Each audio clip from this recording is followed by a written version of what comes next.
आता आपण भारतीय दंड संहितेमध्ये पुढचं प्रकरण बघूयात. प्रकरण 9. प्रकरण 9 मध्ये दिलेल्या लोकसेवकांकडून किंवा त्यांच्या संबंधी घडणाऱ्या अपराधांविषयी. या प्रकरणामध्ये 4 कलम आपल्या सिलेबसला आहे. 166 अ, 166 ब, 170 आणि 171. आता हे कलम 166 अ आणि ब जे आहे ते सन 2013च्या सुधारणेनुसार याच्यामध्ये इन्क्लूड करण्यात आलेला आहे. आता आपण बघूयात कलम 166 अ. लोकसेवकाने कायद्यान्वये दिलेल्या निर्देशाची अवज्ञा करणे. आता कलम 166 अ टाकण्यामागचा उद्देश काय आहे की लोकसेवकाने जे कायद्यानुसार प्रोसिजर दिलेली आहे ती फॉलो न केल्यास त्यांना शिक्षा सांगणारा हा कलम आहे. ह्याच्यामध्ये 3 वेगवेगळ्या प्रकारचे अपराध इन्क्लूड केलेला आहे. पहिलं दिलेला आहे की एखाद्या अपराधाच्या तपासासाठी किंवा इतर बाबतीत एखाद्या ठिकाणी एखाद्या व्यक्तीस बोलवू नये असा निर्देश असताना त्याचे उल्लंघन करणे.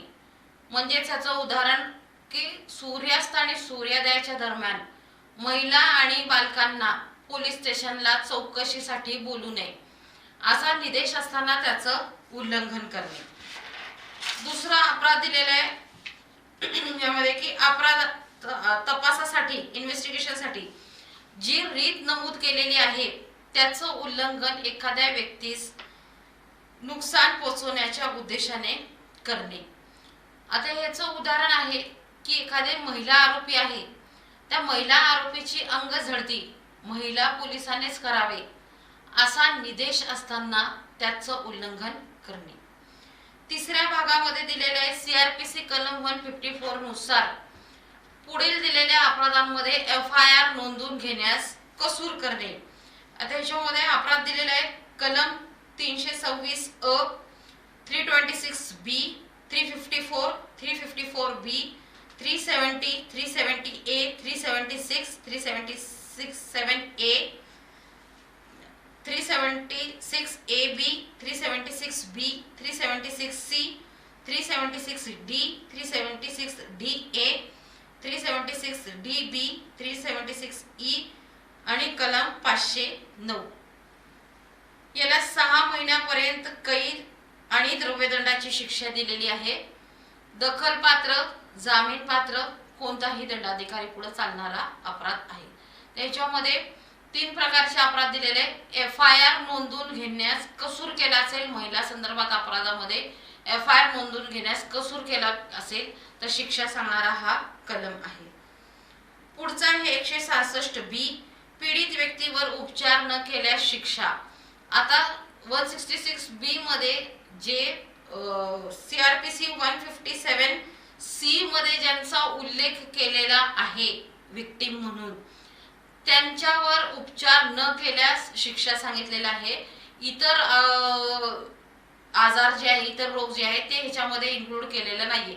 फक्त 157 सी सीआरपीसी मध्ये ज्यांचा उल्लेख केलेला आहे अशा बळीत व्यक्तींचा उपचार करण्यास मनाई करणे.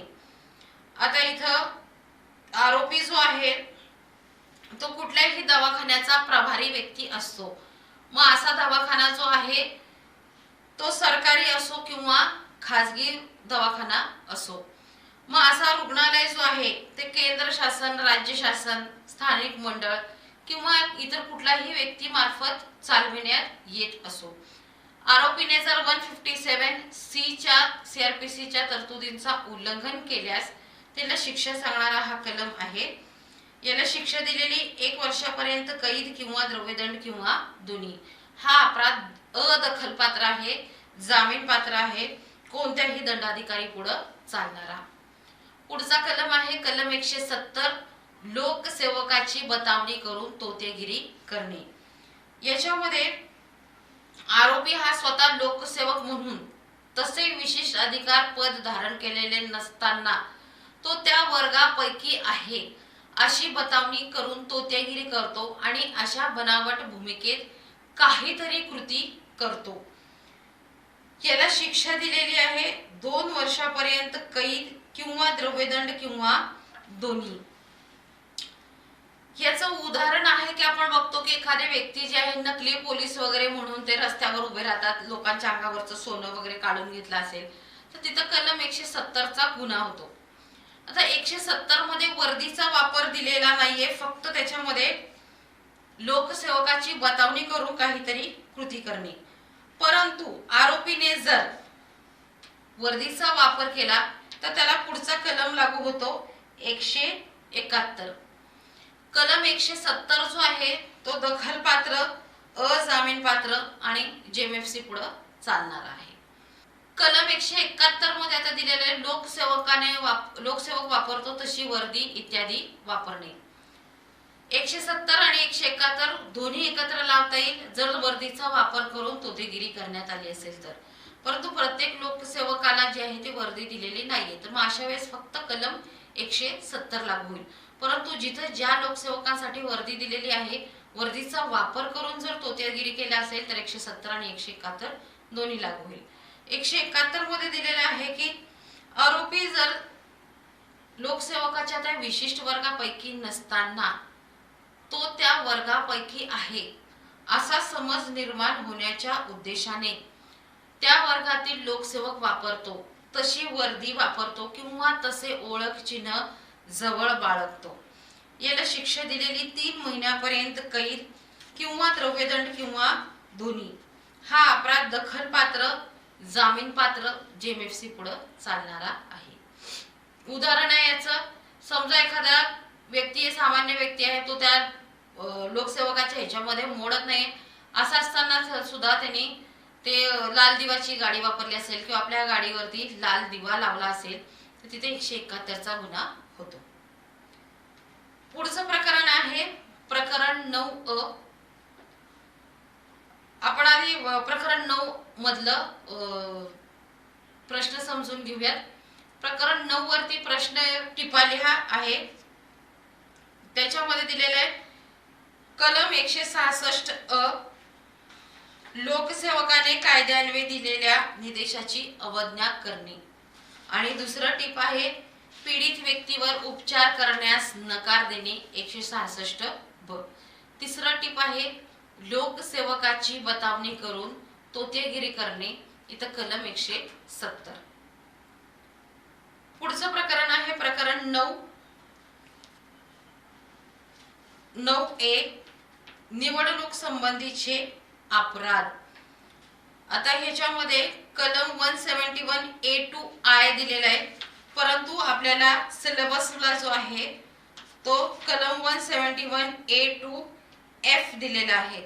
कलम 171A2F एवढंच फक्त सिलेबसला आहे.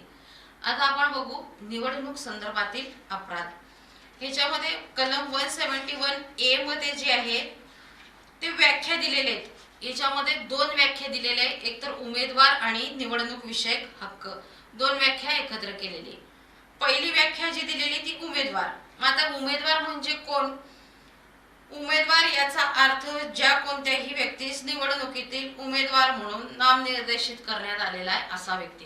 म्हणजे आपण ज्याला म्हणतो की त्याला तिकीट मिळालेलं आहे, त्या पार्टीचं तिकीट मिळालेलं आहे किंवा तो स्वतंत्र म्हणून उभा आहे, तर ज्याला कोणाला नामनिर्देशित करण्यात आलेला आहे अशी व्यक्ती. दुसरं उदाहरण ह्याच्यामध्ये कलम 171A मध्ये व्याख्या जी दिलेली आहे दुसरी व्याख्या ती आहे निवडणूक विषयक हक्क. आता निवडणूक विषयक हक्क म्हणजे काय?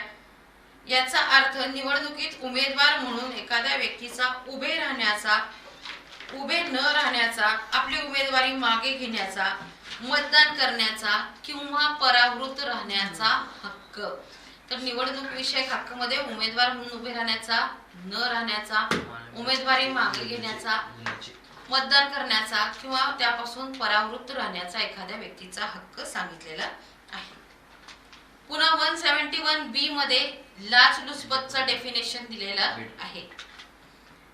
लाचलुचपतची डेफिनेशन जी आहे ती करप्शन ऍक्ट मध्ये दिलेली नाही. भ्रष्टाचार प्रतिबंध अधिनियमामध्ये लाचलुचपतची डेफिनेशन दिलेली नाही. ती डेफिनेशन IPC मध्ये 171B मध्ये दिलेली आहे. आता बघूयात आपण लाचलुचपत मध्ये काय दिलेलं आहे. लाचलुचपतची व्याख्या जी आहे ती थोडक्यात 4 ह्याच्यामध्ये विभागणी केली जाईल. पहिल्या 2 मुद्द्यांमध्ये निवडणूक मध्ये लाचाची देवाणघेवाण करणे आणि तिसऱ्या आणि चौथ्या ह्याच्यामध्ये इतर कारणांमध्ये लाचलुचपताची देवाणघेवाण करणे. आता पहिल्या ह्याच्यामध्ये दिलेले, जो कुणी कोणत्याही व्यक्तीस कोणत्याही निवडणूक विषयक हक्क वापरण्यासाठी किंवा अन्य कोणत्याही व्यक्तीला प्रवृत्त करण्यासाठी किंवा तशा हक्क वापरण्याबद्दल बक्षिशी देण्याच्या हेतूने लाच देतो किंवा दुसरा आहे असा कोणताही हक्क वापरण्याबद्दल किंवा वापरण्यासाठी किंवा अन्य कोणत्याही व्यक्तीला प्रवृत्त करण्यासाठी किंवा तसा प्रयत्न करण्यासाठी बक्षिशी म्हणून स्वतःसाठी किंवा इतरांसाठी लाच स्वीकारतो. तर पहिल्या दोन भागामध्ये निवडणुकांमध्ये लाचाची देवाणघेवाण सांगितली, तर त्याने लाचलुचपतीचा अपराध केला असा होतो. आता ह्याला एक परंतुका दिलेली आहे, लोक धोरण जाहीर करणे किंवा लोकोपयोगी कारवाईचे वचन देणे हे या कलमाखाली अपराध होत नाही. म्हणजे उदाहरण समजा एखाद्या नेत्याने सांगितलं असेल की गावामध्ये 24 तास वीज, रेल्वे स्टेशन वगैरे बांधलं जाईल, हे जे दिलं जातं लोकधोरणचे जे वचन दिले जातात ते अपराध होत नाही. पुढच्या ह्याच्यामध्ये दिलेलं आहे, जो कोणतीही व्यक्ती लाच देतो, देण्याचा कबूल करतो, मिळवून देण्याची तयारी दर्शवितो किंवा तसा प्रयत्न करतो तर तो लाच देतो असे मानले जाईल. हे इतर शासकीय कार्यालयासाठी लागू होतो.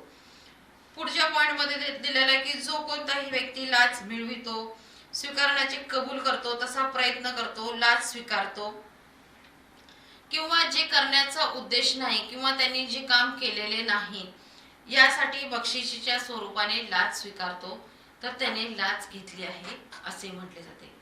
तर लाचलुचपतीचं डेफिनेशन जे आपण बघितलेलं आहे त्याला 4 ह्याच्यामध्ये विभागणी केलेली.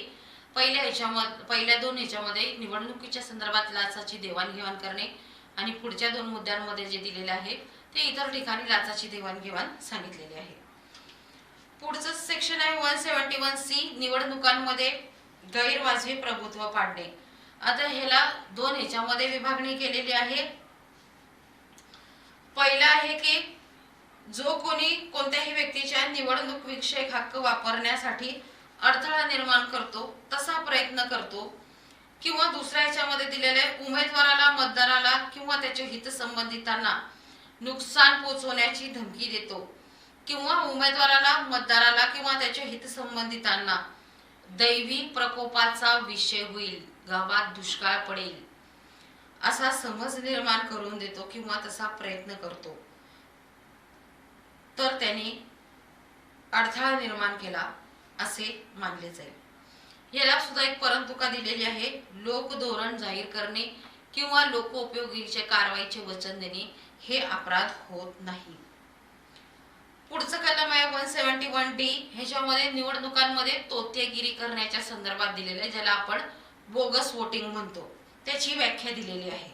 आता ह्याच्यामध्ये काय दिलेलं, बोगस वोटिंग म्हणजे काय की जो कोणी कोणत्याही व्यक्तीच्या नावाने, मग ती व्यक्ती मृत असो किंवा जीवित असो किंवा कल्पित व्यक्तीच्या नावाने मतपत्रिका मागतो किंवा एकदा मतदान केलेले असताना पुन्हा एकदा मतपत्रिका मागतो किंवा वरील अपराधांना चिथावणी देतो. याला परंतु काय दिलेली आहे, पुन्हा एक एक्सेप्शन अपवाद दिलेला आहे की त्या वेळी अंमलात असलेल्या कायद्यानुसार बदली मतदार म्हणून मतदान केल्यास अपराध होत नाही. बदली मतदान म्हणजे प्रॉक्सी वोटिंग. कंपनी लॉ खाली ते दिलेला आहे की जर एखादा शेअर होल्डर किंवा जो बोर्ड मध्ये डायरेक्टर्स आहेत ते जर काही कारणास्तव येऊ शकत नसतील इलेक्शनला, ते दुसऱ्या व्यक्तीला प्राधिकृत करू शकतात रिटर्न आदेशान्वये, रिटर्न ह्याच्यामध्ये की ते त्याच्या बदल्यामध्ये तिथं मतदान करू शकतात. तर ते बोगस वोटिंग मानलं जाणार नाही, त्याला अपराध मानलं जाणार नाही. कलम 171E मध्ये लाचलुचपती बद्दल शिक्षा दिलेली आहे, 1 वर्षापर्यंत कैद किंवा द्रव्यदंड किंवा दोन्ही. परंतु लाचलुचपत जर सरबराईद्वारे असेल, खाण्यापिण्याद्वारे असेल तर तेथे फक्त द्रव्यदंडाची शिक्षा दिलेली आहे. हे अपराध अदखलपात्र, जामीनपात्र, JMFC पुढे चालणारा आहे. पुढचं कलम आहे कलम 171F, याच्यामध्ये निवडणुकीत गैरवाजवी प्रभाव पाडणे आणि तोतेगिरी करण्यास शिक्षा, 2 अपराधांकरिता एकत्र शिक्षा दिलेली. तर निवडणुकीत गैरवाजवी प्रभाव पाडला असेल 1 वर्षापर्यंत कैद किंवा द्रव्यदंड किंवा दोन्ही. अदखलपात्र, जामीनपात्र, JMFC तसंच तोतेगिरी केला असेल तेवढी शिक्षा 1 वर्षापर्यंत कैद किंवा द्रव्यदंड किंवा दोन्ही. परंतु तोतेगिरीचा अपराध जो आहे तो दखलपात्र आहे, जामीन पात्र आहे आणि जेएमएफसी पुढे चालणार आहे. आता या प्रकरणावरती कशा प्रकारचा प्रश्न विचारला जातो. पहिला आहे टिपाल्या लाचलुचपत. त्याच्यामध्ये लिहायचंय कलम 171B आणि 171E. पुढचा प्रश्न मोठा प्रश्न आहे, भारतीय दंड संहितेमधील निवडणूक संदर्भातील अपराध स्पष्ट करा. जर असा प्रश्न विचारला असेल तर त्याच्यामध्ये सेक्शन 171A to F पूर्ण लिहिणं अपेक्षित आहे. पुढचं आपण बघूयात प्रकरण 10, लोकसेवकाच्या कायदेशीर प्राधिकाराच्या अवमानाविषयी. आता प्रकरण 10 मध्ये काय दिलेलं आहे की लोकसेवकाने काही आदेश वगैरे दिलेला असेल आणि त्या आदेशाचं पालन केलेलं नसेल तर त्याकरिता शिक्षा सांगितलेली आहे. याच्यामध्ये कलम 172 ते 190 दिलेलं आहे, परंतु आपल्या सिलेबसला आहे सेक्शन 172, 173, 174. त्याच्यानंतर कलम 181 टू 180 टू 188 एवढेच कलम दिलेले आहेत. 180 टू 188. आता आपण बघूयात कलम 172, समन्सची बजावणी किंवा इतर कारवाई टाळण्यासाठी फरारी होणे. आता समन्स म्हणजे काय? समन्स म्हणजे बोलविणे, टू कॉल. आता समन्स कोणाला पाठवण्याचा अधिकार आहे? लोकसेवकांना आणि कोर्टाला. आता लोकसेवक म्हणजे सगळे लोकसेवकांना समन्स पाठवण्याचा अधिकार नाहीये. त्याच्यामध्ये पोलीस, जिल्हा दंडाधिकारी, तहसीलदार असेल, कन्झ्युमर फोरम वगैरे असेल, तर असे काही लोकसेवक आहेत ज्यांना समन्स पाठवण्याचा अधिकार दिलेला आहे. आता ही समन्सची बजावणी टाळण्यासाठी जो कुणी फरारी झाला असेल, आता फरारी होणे म्हणजे काय? पळून जाणे, लपून बसणे, सापडून न येणे. तर असा प्रकार जर केला असेल तर तिथं कलम 172 नुसार शिक्षा सांगितलेली आहे. आता हे समन्स जर लोकसेवकाने काढला असेल तर शिक्षा आहे 1 महिना किंवा 500 रुपये द्रव्यदंड किंवा दोन्ही. आणि तेच समन्स जर कोर्टाने काढला असेल तर शिक्षा आहे 6 महिन्यापर्यंत कैद किंवा 1000 रुपये द्रव्यदंड किंवा दोन्ही. हा अपराध अदखलपात्र, जामीन पात्र, जेएमएफसी पुढे चालणारा.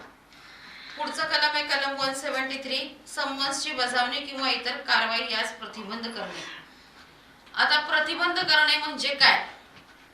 त्याला फाडून टाकला असेल, कुठल्याही प्रकारे अटकाव केला असेल तर कलम 173 खाली शिक्षा सांगितलेली. पुन्हा इथं समन्स जर लोकसेवकाने काढला असेल तर 1 महिन्यापर्यंत कैद किंवा 500 रुपये द्रव्यदंड किंवा दोन्ही शिक्षा सांगितलेली. आणि तेच समन्स किंवा आदेश कोर्टाने जर काढला असेल तर जास्त शिक्षा आहे 6 महिन्यापर्यंत कैद किंवा 1000 रुपये द्रव्यदंड किंवा दोन्ही. हा अपराध अदखलपात्र, जामीन पात्र, जेएमएफसी पुढे चालणारा. पुढचं कलम आहे कलम 174, लोकसेवकाने आदेश केल्यानंतरही गैरहजर राहणे. आता आपण 172 मध्ये बघितलं होतं की समन्स साठी तो फरारी झालेला आहे, बजावणी टाळण्यासाठी आरोपी फरारी आहे.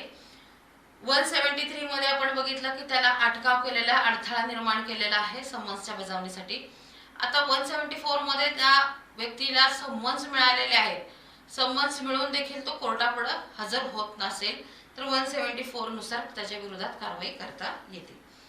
आता हे समन्स, आदेश किंवा जाहीरनामा लोकसेवकाने काढला असेल तर 1 महिना किंवा 500 रुपये किंवा दोन्ही अशी शिक्षा दिलेली.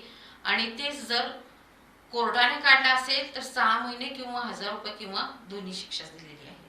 हा अपराध जो आहे तो अदखलपात्र, जामीन पात्र, जेएमएफसी किंवा ज्या न्यायालयात घडला त्या न्यायालयाला अधिकार दिलेला आहे.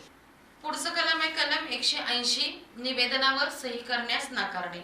आता या कलमानुसार कोणत्याही व्यक्तीने स्वतः लेखी निवेदन केल्यानंतर त्यावर त्यांनी प्राधिकृत लोकसेवकापुढे सही करण्याचे नकार दिला असेल तर त्याला 3 महिन्यापर्यंत कैद किंवा द्रव्यदंडाची शिक्षा किंवा दोन्ही शिक्षा होऊ शकते.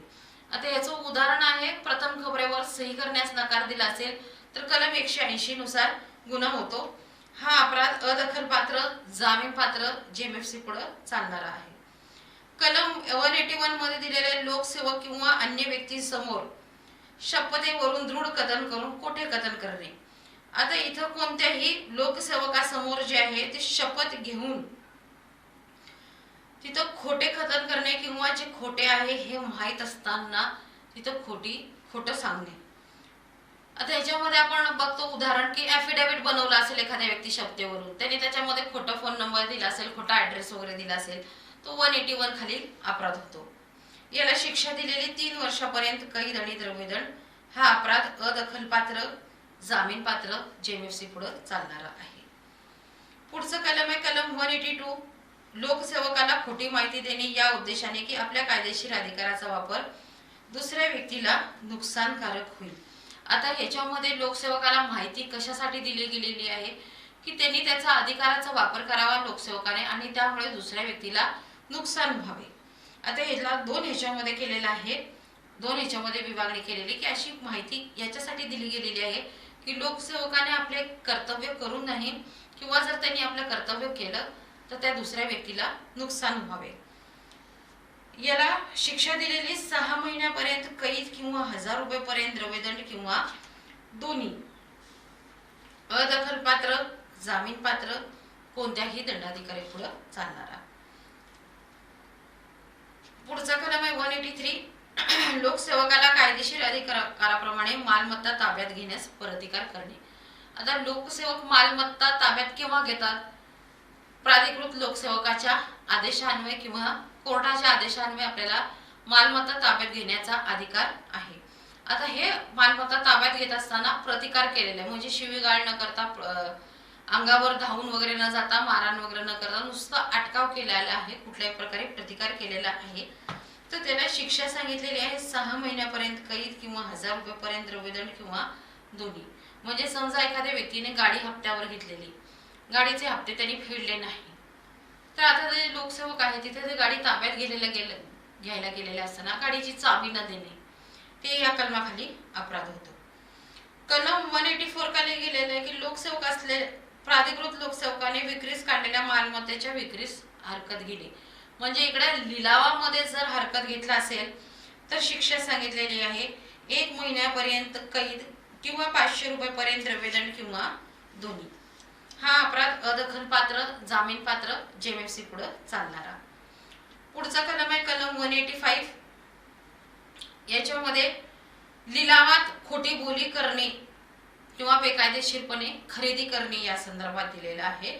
याच्यामध्ये आरोपीने जर समजा स्वतःकरिता किंवा दुसऱ्याकरिता खोटी बोली केली असेल किंवा बेकायदेशीरपणे खरेदी केली असेल तर त्याला 1 महिन्यापर्यंत कैद किंवा 200 रुपयेपर्यंत द्रव्यदंड किंवा दोन्ही सांगितलेले आहे. हा अदखलपात्र अपराध आहे, जामीनपात्र, जेएमएफसी पुढे चालणारा. पुढचा कलम आहे कलम 186. लोकसेवक सार्वजनिक कार्य पार पाडत असताना त्यास अटकाव करणे. आता हा महत्त्वाचा कलम आहे. आपण लोकसेवक म्हणून कुठलंही कर्तव्य पार पाडत असताना, आपलं पब्लिक ड्युटी पार पाडत असताना जर तिथं कुठल्याही व्यक्तीने अटकाव केला असेल तर 186 खाली त्याला शिक्षा सांगितलेली. म्हणजे समजा ट्रॅफिक पोलिसांनी एखाद्या व्यक्तीला कागदपत्र दाखवण्यासाठी गाडी अडवली असेल, परंतु तो व्यक्ती तिथं पळून गेला, तिथं 186 खाली अपराध होतो. याला शिक्षा दिलेली 3 महिन्यापर्यंत कैद किंवा 500 रुपयेपर्यंत द्रव्यदंड किंवा दोन्ही. हा अपराध अदखलपात्र, जामीनपात्र, जेएमएफसी पुढे चालणारा. पुढचं कलम आहे कलम 187. लोकसेवकास सहाय्य देणे कायद्याने बंधनकारक असताना सहाय्य देण्याचे टाळणे. आता ह्याला दोन ह्याच्यामध्ये विभागणी केलेले आहे. एक तर लोकसेवकाला सहाय्य देण्याचे टाळणे किंवा न्यायालयाला सहाय्य देण्याचे टाळणे.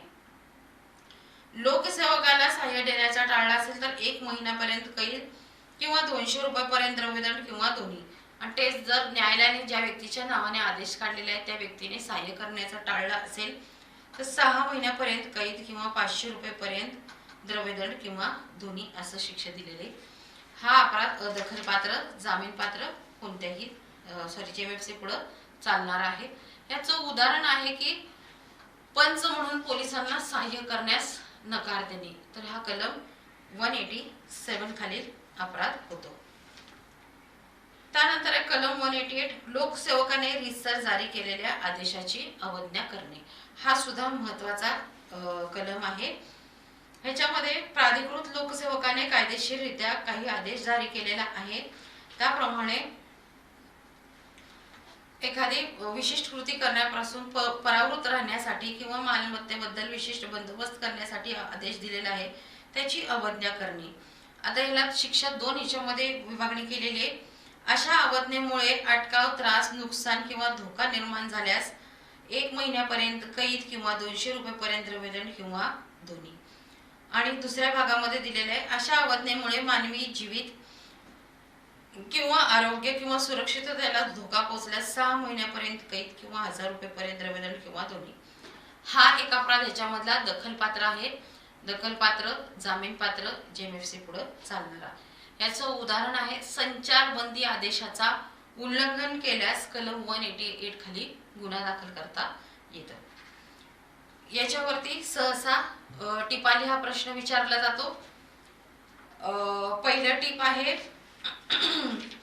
निवेदनावर सही करण्याचे नाकारणे. त्याच्यामध्ये कलम 180 लिहायचं आहे. त्यानंतर पुढचं टिप आहे,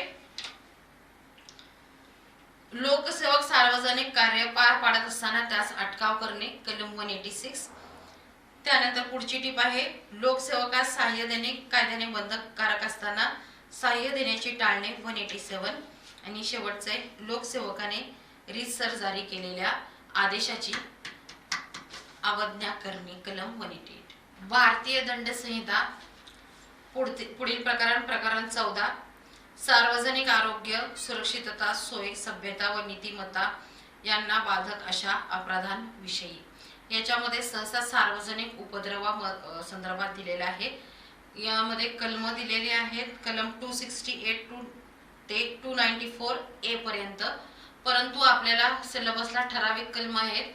याच्यामध्ये आपल्या सिलेबसला आहे कलम 268, 279, पुन्हा 289 ते 294.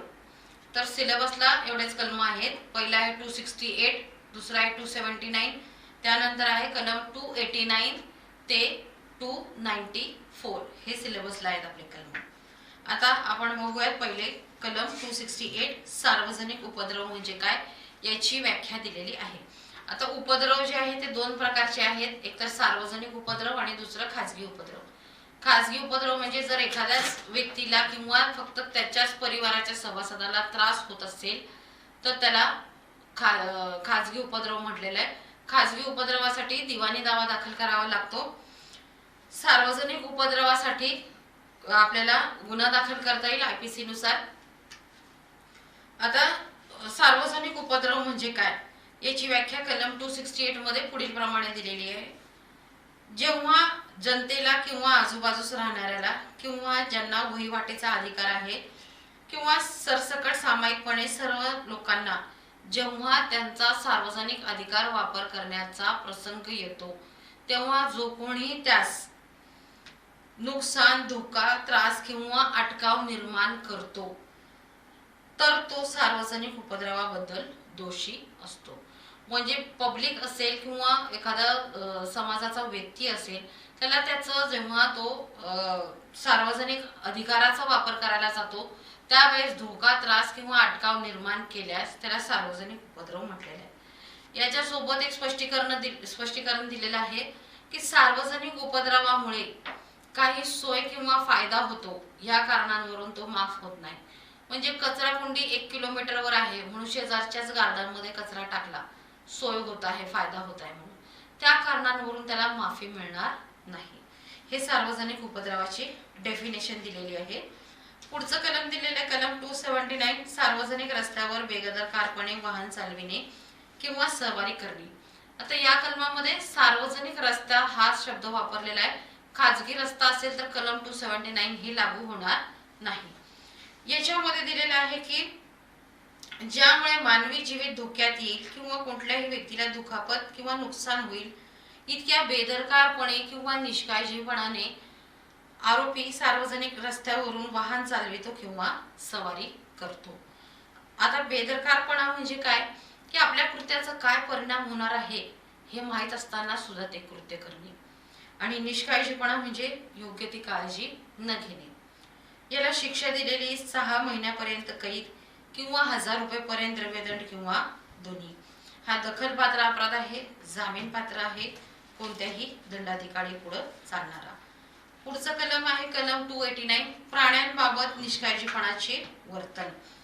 आता याच्यामध्ये मुख्य काय दिलेलं आहे की जो कुणी आपल्या कब्जातील, म्हणजे ते प्राणी जे आहे त्याच्या कब्जात असला पाहिजे, आपल्या कब्जातील कुठल्याही प्राण्यामुळे मानवी जीवितास धोका निर्माण होण्याची शक्यता आहे किंवा जबर दुखापत होण्याची शक्यता आहे, अशा प्राण्यांपासून सुरक्षित राहण्यास पुरेसा इतका बंदोबस्त करणार नाही किंवा ते करण्यास जाणीवपूर्वक किंवा निष्काळजीपणाने टाळेल, त्याला 6 महिन्यापर्यंत कैद किंवा 1000 रुपयेपर्यंत द्रव्यदंड किंवा दोन्ही शिक्षा सांगितलेली आहे.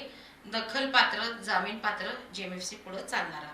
आता या कलमामध्ये कोणता प्राणी असला पाहिजे ते सुद्धा नेमकं दिलेलं नाही, फक्त महत्वाचं दिलेलं आहे की कब्जा तिथे कोणाचा तरी कुठल्या तरी व्यक्तीचा असणं गरजेचं आहे. पुढचं कलम आहे कलम 290. 290 मध्ये सार्वजनिक उपद्रवाबद्दल शिक्षा दिलेली. कलम 268 मध्ये जे आपण त्याची व्याख्या बघितलेली त्याची शिक्षा इथे दिलेली 290 मध्ये. याला शिक्षा दिलेली द्रव्यदंडाची 200 रुपयेपर्यंत द्रव्यदंड. अदखलपात्र, जामीनपात्र, जेएमएफसी पुढे चालणारा. पुढचं कलम आहे 291, सार्वजनिक उपद्रव थांबविण्याबाबतच्या आदेशानंतरही तो चालू ठेवणे. 268 मध्ये आपण डेफिनेशन बघितलं सार्वजनिक उपद्रव म्हणजे काय.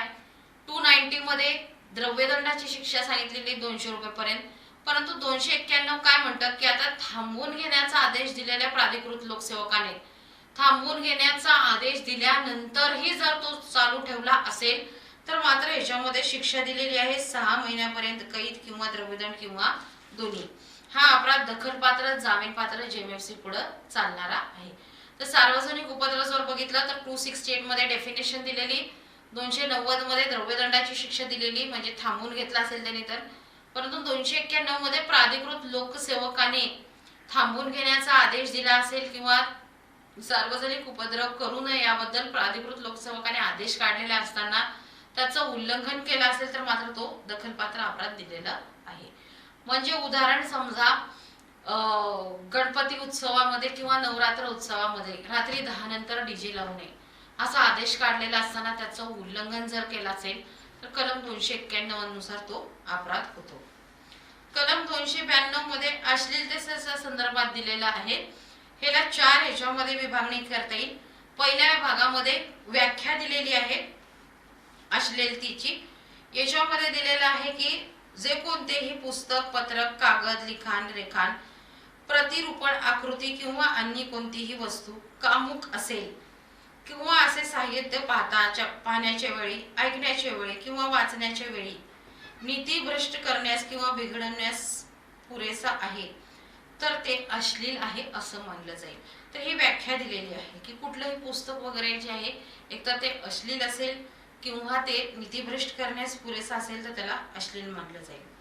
दुसऱ्या भागामध्ये दिलेलं आहे की अपराध, कशा प्रकारचा अपराध या साहित्या संदर्भात घडून येऊ शकतो.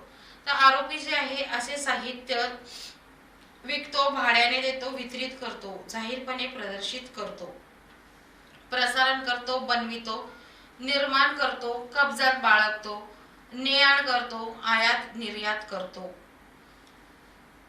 नफा मिळवतो, धंद्यात भाग घेतो किंवा गुंतवणूक करतो किंवा गुंतवणुकीचा तयारी दर्शवितो किंवा तसा प्रयत्न करतो. आता याला शिक्षा 2 ह्याच्यामध्ये दिलेली. तिसरा भाग जो आहे तो आहे शिक्षेचा भाग. याच्यामध्ये शिक्षा पहिलं दिलेलं की पहिल्या अपराधास 2 वर्षापर्यंत कैद किंवा 2000 रुपये द्रव्यदंड आणि दुसऱ्या किंवा नंतरच्या अपराधास 5 वर्षापर्यंत कैद आणि 5000 रुपयेपर्यंत द्रव्यदंड. हा अपराध जो आहे तो दखलपात्र,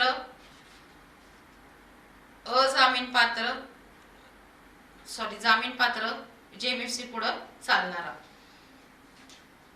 चौथ्या भागामध्ये अपवाद दिलेला आहे. जे कोणतेही पुस्तक, कागद, पत्रक, लिखाण, रेखाण, रंगचित्र, प्रतिरूपण किंवा आकृती जी आहे ते कुठल्याही शास्त्र, कला, विद्या किंवा जनहितासाठी वापरण्यात आला असेल किंवा धार्मिक कारणाकरिता ठेवलेला असेल किंवा प्राचीन स्मारके, पुरातन स्थळे वगैरे जर असेल किंवा मंदिर मूर्ती याच्यावरती कोरीव चित्रे वगैरे असेल तर ते अपराध होणार नाही. तर 292 जर आपण थोडक्यात बघितलं तर त्याला 4 ह्याच्यामध्ये विभागणी केलेली आहे. पहिल्या ह्याच्यामध्ये व्याख्या, दुसऱ्या ह्याच्यामध्ये अपराध, तिसऱ्या ह्याच्यामध्ये शिक्षा आणि चौथ्या ह्याच्यामध्ये त्याचं अपवाद दिलेला आहे. पुढचं कलम आहे 293 अश्लील वस्तू तरुण व्यक्तीला विकणे. आता ह्याच्यामध्ये जो कोणी कोणतीही अश्लील वस्तू 20 वर्षा वयाखालील व्यक्ती, आता इथं व्यक्तीचं वय किती दिलेलं आहे, 20 वर्षा वयाखालील दिलेलं आहे, त्या व्यक्तीला अश्लील वस्तू विकणे, भाड्याने देणे, वितरित करणे, प्रदर्शित करणे किंवा प्रस्तुत करणे याला प्रथम अपराधास दिलेले 3 वर्षापर्यंत कैद आणि 2000 रुपये द्रव्यदंड आणि दुसऱ्या किंवा नंतरच्या अपराधाला 7 वर्षापर्यंत कैद आणि 5000 रुपये द्रव्यदंड. हा अपराध दखलपात्र, जामीनपात्र, जेएमएफसी पुढे चालणारा. पुढचं कलम आहे कलम 294 अश्लील कृती आणि गाणी. आता ह्याच्यामध्ये दिलेलं आहे की जो कोणी इतरांना त्रास होईल अशा प्रकारे सार्वजनिक ठिकाणी, शब्द वापरलेला आहे सार्वजनिक ठिकाणी, अश्लील कृती करील किंवा सार्वजनिक ठिकाणी किंवा जवळपास अश्लील गाणे, लावणी, पोवाडा, शब्द गाईल, पाठ म्हणेल, उच्चारेल त्याला 3 महिन्यापर्यंत कैद किंवा द्रव्यदंड किंवा दोन्हीची शिक्षा दिलेली आहे. हे अपराध दखलपात्र, जामीनपात्र, जेएमएफसी पुढे चालणारा. ह्याच्यामध्ये सार्वजनिक ठिकाणी शिवीगाळ वगैरे केली असेल तर सहसा आपण हे कलम लावतो. आता ह्याच्यावरती प्रश्न लिहून घ्या. प्रश्न कशा प्रकारचे येतील टिपा लिहा. पहिला आहे सार्वजनिक उपद्रव. सार्वजनिक उपद्रव विचारला तर त्याच्यामध्ये कलम 268 लिहायचंय, 290 लिहायचंय आणि 291 290 आणि 291 असे हे 3 कलम लिहायचे. पुढचं टिपा लिहा. ह्याच्यामध्ये आहे प्राण्यांबाबत निष्काळजीपणाचे वर्तन. ह्याच्यामध्ये कलम 289 लिहायचं आहे. त्यानंतर पुढचं टिप आहे अश्लीलता. याच्यामध्ये कलम 292 लिहायचं आहे आणि तसंच शेवटचं आहे अश्लील कृती आणि गाणी, कलम 294 याच्यामध्ये लिहिणं अपेक्षित आहे.